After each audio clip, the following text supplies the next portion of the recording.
Young boy, he lived on the top of the hill. Raised in dingers, man, he was in love with the thrill. Since young, he was exposed to guns for real. 8 years old, he gripped onto 38, full with bang, but he was too little to hold it still. Still, he caused havoc in his ends. Kicked out of school when he was around 11 or 10.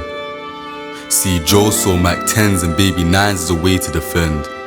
Never knew words cut deeper. But later on in life, he realized no weapon can contend with the words to be sprayed at him.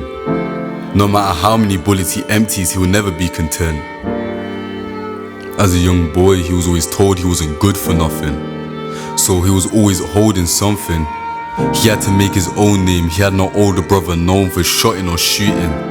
He'd seen so many run-ins and bootings. At such a young age, violence wasn't a custom. It was his go-to way of dealing with his problems. At age 12, Joe was paid with a lump sum to kill a man. If you look in Joe's eyes, you can see all the love's gone, cause his mom gave up on him so young, and that's her only son. So he didn't expect love from any other person. He believed everybody in this world's love's done. Well, in this world that he was shackled in. That's how it was and that's how it still is.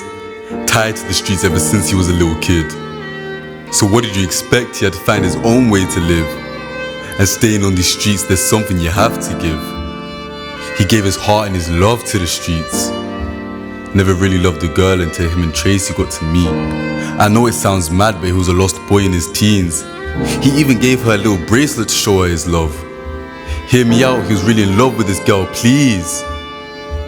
But it's hard to show love when you need it too. His heart was so broke, but he gulped in all his pain every time he inhaled the twos. Lost in two worlds, trying to love a girl whilst he's beefing the didn't know how to express how he feels. Whereas from at any inconvenience, he would rise and shoot, never really on the block with the crew. But when it was time to glide, he was at the front of the group. But let's get back to Tracy, who, like you know, was in love with him too. There was a couple good times, but the bad overshadows that. But Joe damn well remembers the times he was finally happy and holding her in her arms, man, they were laughing and didn't ever want to leave her side. And then things went downhill. Things started to get mad. These times Joe was about 17, in and out of the can. One day little Tracy's still in school with a pack in her bag. Okay, true say there's more to the story than that. Backtrack a couple months to the morning he rang. He needed Tracy for real, just so they could talk. Just to make him laugh, cause his dog had just died and that was something that really tugged on his heart. See, his dog was a real tug from the start. And now he's gone, Tracy was telling him to stay calm, on about calm down. She's got school and she's got to go, like what? He was hurt and she couldn't spare a minute to talk. Yeah, it might seem small to you, but to Joe it really broke him. Only person in this world that really knows him, and she couldn't tell he needs her right now. Man, he was really broken, and he tried to show her pain. That's why he said he's never showing a soul. See, he only put trust in God and his pole. From that day, he kept all his emotions on the low, battled all his demons on his own. I know it's no excuse, but it's a little insight on the messed up things that was filling his dome. He couldn't handle it. It's not an excuse, but he couldn't handle it. For a young boy growing up with no guidance is hard. Dreams of love is just lust, covered by a facade of idealistic thoughts and wishes. He thought to himself, he's done for wishing, for something that he's never had. He looked at Tracy from then on as something that he just has, used it to his advantage, and tried to control her, got her pushing packs and carrying whaps. These times he knew that she knew the love was fading. But he was in control, he had the will.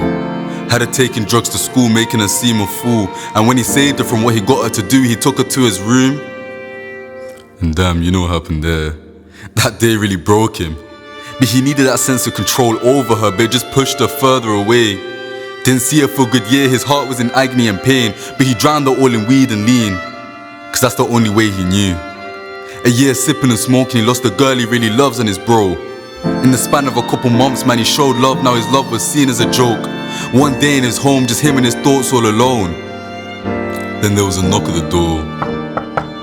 Then he heard it swing open. Light footsteps, but they were filled with the rage of a dark heart. Louder became the staggering and stumbling. He was searching for his dots or a blade. He was not in a stable mental state, because he loved feeling insane. But now all the voices in his head were screaming out, and now he was craving to be sane. Tracy burst through the door and she was also far from sane. She had her dots in her hand.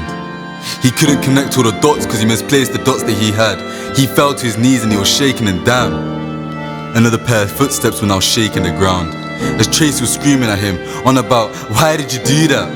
But he's more worried about what he's seeing down the barrel. She wasn't a real shooter, or was she? The door swung open, a light-skinned brother who Joel didn't recognize. They all locked eyes and locked eyes with paradise. It all happened in a split second. His eyes darted, but his body felt paralyzed, paro eyes. Man, he was so paro. Stuttering, going eye, but couldn't fathom a lie. He kept going to try, but he could hear the ringtone of death and thought he was gonna see the light.